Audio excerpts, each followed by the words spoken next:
warahmatullahi wabarakatuh. Anak-anak, hari ini kita berbicara pelajaran bahasa Indonesia. Materi kita hari ini tentang surat lamaran pekerjaan. Mungkin kalian sudah tahu apa pengertian surat lamaran pekerjaan, atau mungkin sudah pernah buat ya tentang surat lamaran pekerjaan. Surat lamaran pekerjaan adalah surat yang berisi permohonan untuk bekerja di satu instansi, di satu kantor, baik pemerintah ataupun swasta. Hal-hal yang harus ada di dalam surat lamaran pekerjaan itu identitas diri, pendidikan, kualifikasi pendidikan, keterangan keahlian, pengalaman. Bagian-bagian yang berisi identitas diri, pendidikan, keahlian, dan pengalaman disebut juga kualifikasi pelamar. Sistematika surat lamaran pekerjaan atau susunan surat lamaran pekerjaan dari atas sampai bawah itu yang pertama tempat tanggal pembuatan surat, yang kedua lampiran dan hal, yang ketiga alamat surat, yang keempat salam pembuka, yang kelima alinea pembuka, yang keenam isi, yang ketujuh penutup, yang kedelapan salam penutup, yang kesembilan tanda tangan dan nama terang. Kita bahas satu-satu ya. Satu, tempat dan tanggal pembuatan surat. Tempat pembuatan surat itu di mana? Misalnya Kota Bengkulu, jadi Bengkulu, B-nya huruf besar, koma, tanggal pembuatan surat, tanggal hari kapan. Jadi tanggal 2 November 2021 misalnya, November N-nya besar.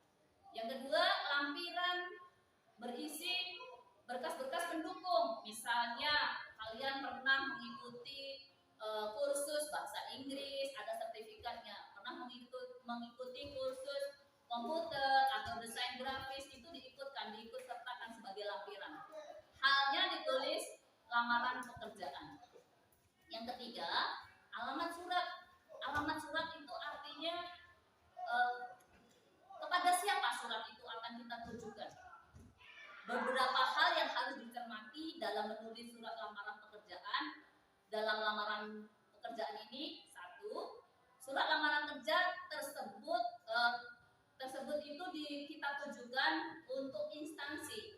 Makanya instansi bukan untuk orang, perorangan. Makanya surat lamaran pekerjaan itu tidak kita berikan kata kepada, bukan ke orang, karena ke instansinya ya. Yang kedua, alamat. Alamat itu cukup 3 baris untuk mempersingkat isi surat. Yang ketiga, jabatan. Jabatan tidak boleh kita panggil jenis kelamin, Bapak, Ibu. Langsung saja, misalnya Direktur Utama PT Sinar Mulia. Yang selanjutnya, keterangan teks jalan. Jalan itu tidak boleh disingkat, tetap harus ditulis jalan. Yang selanjutnya, alamat surat bukan kalimat. Oleh karena itu jangan menggunakan titik. Jadi alamat surat dari atas sampai bawah itu Direktur Utama PT Sinar Mulia Jalan. Jalannya tidak boleh disingkat, tidak boleh pakai titik.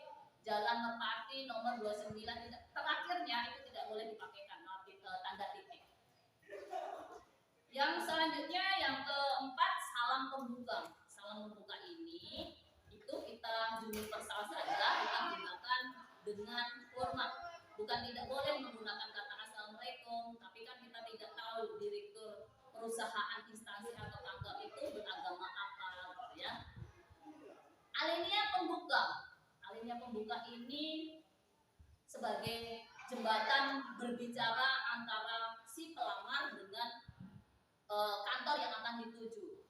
Oleh karena itu bahasa yang digunakan pelamar harusnya bahasa yang inovatif, yang menggugah, yang menarik agar bisa dapat dimengerti oleh si pimpinan perusahaan. Misalnya iklan yang ada di lowongan pekerjaan itu membutuhkan membutuhkan karyawan fresh graduate. Iklan lowongan pekerjaannya fresh graduate seperti itu.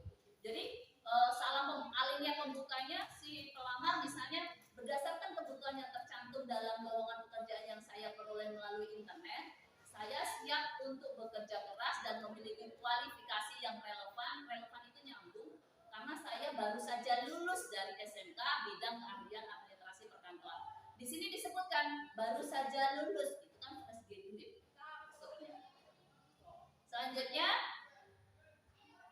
isi. Isi itu ada identitas diri, identitas si pelamar. Identitas pelamar itu nama, tempat tanggal lahir, pendidikan terakhir, alamat, nomor telepon, status, agama. Identitas diri itu bagian dari kalimat, makanya tidak boleh ditulis dengan huruf besar. Nama kata nama, M-nya itu tidak boleh huruf besar. Nama, titik 2, namanya misalnya Marini Marinem, M-nya baru besar, Marini, M-nya baru besar. Tapi kata nama yang di awal tidak boleh huruf besar karena bagian dari kalimat sebelumnya. Tempat tanggal lahir juga seperti itu. Tempat T-nya tidak boleh huruf besar.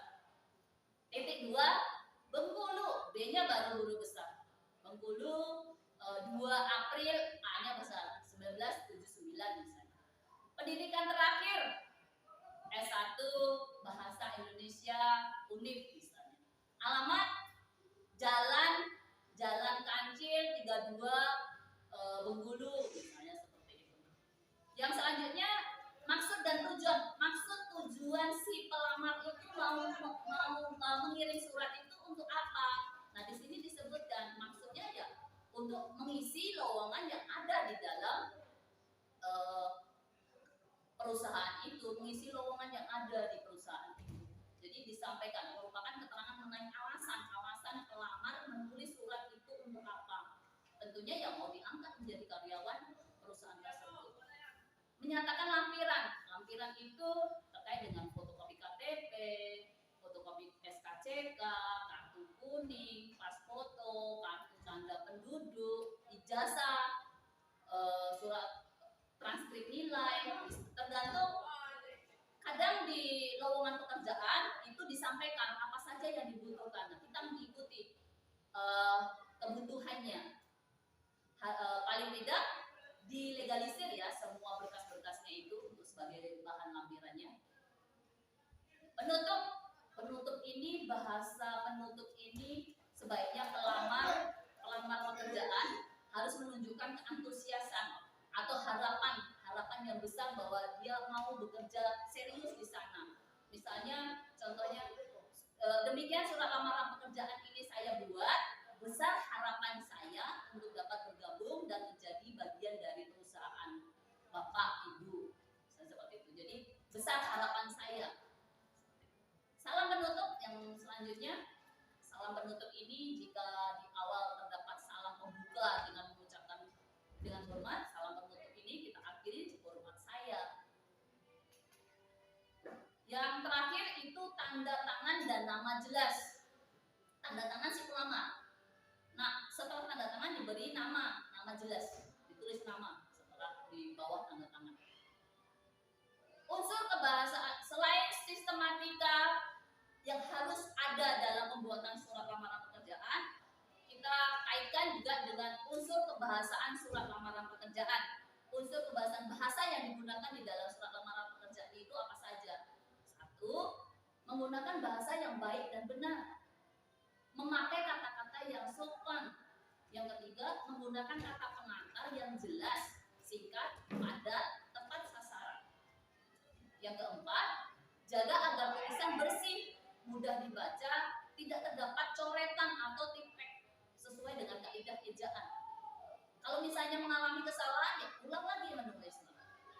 Yang kelima, melengkapi bagian-bagian surat dengan norma bahasa surat dari awal tadi, tempat tanggal pembuatan surat sampai nama dan tanda tangan jelas. Itu bagian-bagian surat yang harus ada dalam pembuatan surat lamaran pekerjaan. Kaidah atau ciri kebahasaan surat lamaran pekerjaan. 1. Pilih kata sapaan bersifat formal. Yang misalnya kata sapaan itu bapak, ibu, bukan, walaupun mungkin di perusahaan itu ada family kita bibi atau paman, tapi kita tidak boleh menyebut bibi atau paman di dalam surat lamaran pekerjaan. Tetap kita menghormati menggunakan kata sapaan yang formal, bapak atau ibu. Yang kedua, bahasa ragam baku. Yang ketiga, kata yang dipilih mengandung makna sebenarnya atau denotatif. Yang keempat, menggunakan kalimat pernyataan umum. Contohnya berdasarkan informasi yang saya peroleh dari bursa kerja, Dinas Tenaga Kerja dan Transmigrasi Bengkulu Bapak Ibu membuka lowongan untuk beberapa posisi kalimat pernyataan umum bahwa kita mendapatkan informasi itu dari mana, kita jelaskan di sini. Yang kelima, memakai kalimat pernyataan argumen. Argumen ini berkaitan dengan pendapat. Misalnya, untuk melengkapi beberapa data yang diperoleh dan sebagai bahan pertimbangan Bapak atau Ibu pimpinan, di waktu yang akan datang saya lampirkan juga kelengkapan data diri saya sebagai berikut. Itu sebagai lampiran-lampirannya tadi, jelas lampiran-lampiran. Yang keenam, menggunakan pernyataan penegas. Penegas itu tadi yang sudah disampaikan di awal. Demikianlah surat lamaran pekerjaan ini saya buat dengan sebenar-benarnya dan sejujur-jujurnya atas perhatian dan kerjasama Bapak atau Ibu pimpinan. Saya ucapkan terima kasih, penegasan ucapan terima kasih. Itu. Anak-anak, untuk lebih jelasnya Ibu akan tampilkan beberapa slide terkait dengan sistematika surat lamaran pekerjaan dan contohnya. Tadi Ibu sudah jelaskan sistematika atau urut-urutan yang harus ada dalam pembuatan surat lamaran pekerjaan. Ini tampilannya, diperhatikan ya.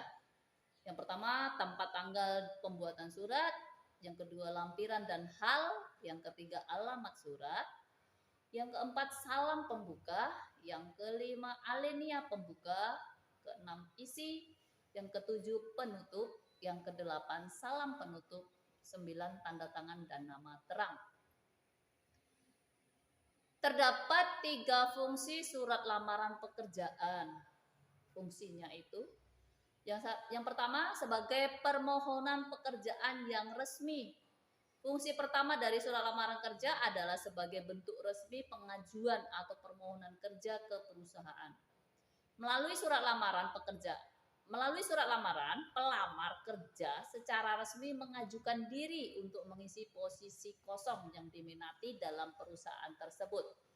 Setelah pengajuan kerja diterima, nantinya akan diproses sesuai tahap rekrutmen di setiap perusahaan. Yang kedua, sebagai alat komunikasi. Proses lamaran kerja biasanya dilakukan dalam 2 tahap, yaitu tahap seleksi administrasi dan tahap wawancara. Di tahap seleksi administrasi, pelamar tidak bisa berkomunikasi langsung seperti dalam tahap wawancara. Maka surat lamaran pekerjaanlah alat komunikasi pelamar dengan perusahaan yang dilamar. Surat lamaran juga dapat mengkomunikasikan minat serta sebagai perkenalan diri pelamar. Agar bisa menjadi alat komunikasi yang baik, surat lamaran kerja sebaiknya dibuat dengan singkat tapi padat dan mencerminkan kelebihan diri. Yang ketiga, sebagai bahan pertimbangan. Persaingan dalam mencari kerja adalah hal yang umum. Memaksimalkan surat lamaran kerja dapat meningkatkan potensi diterima. Surat lamaran kerja harus berisi keahlian atau skill juga kelebihan dalam posisi yang akan dilamar. Selain itu juga, jangan lupa sertakan latar belakang pendidikan, pengalaman kerja, organisasi, minat, serta alasan mengapa Anda layak untuk direkrut oleh perusahaan tersebut. Semakin baik surat lamaran yang dibuat, maka akan semakin besar kemungkinan untuk diterima dalam perusahaan tersebut. Ini contoh surat lamaran pekerjaan yang baik dan benar, insya Allah ya. Yang pertama tadi, sesuai sistematikanya. Tempat dan tanggal pembuatan surat, di situ nomor 1. Bengkulu, 2 November 2021. Yang kedua, perihal dan lampiran. Perihalnya lamaran kerja. Yang ketiga, alamat yang dituju. Alamat yang dituju kepada siapa lamaran pekerjaan itu ditujukan. Yang keempat, salam pembuka dengan hormat. Yang kelima, alinea pembuka, termasuk identitas kita. Yang keenam, itu isi. Isi itu apa saja yang maksud surat kita buat itu maksudnya apa. Itu di situ disertakan sebagai bahan pertimbangan. Saya lampirkan kelengkapan data diri. Dilampirkan itu untuk pertimbangannya si perusahaan, kita itu punya kelebihan apa. Kita cantumkan sertifikat kita pernah kursus apa, mungkin tidak cuma satu, bisa bahasa Inggris, komputer, eh, desain grafis dan lain sebagainya. Yang ketujuh itu penutup, alinea penutup. Alinea penutup ya. Yang kedelapan, salam penutup, hormat saya.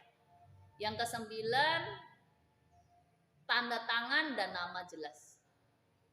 Bisa kalian cermati lebih lagi, lebih lama lagi contoh surat lamaran pekerjaan ini. Mungkin itu saja yang bisa saya sampaikan dalam surat lamaran pekerjaan.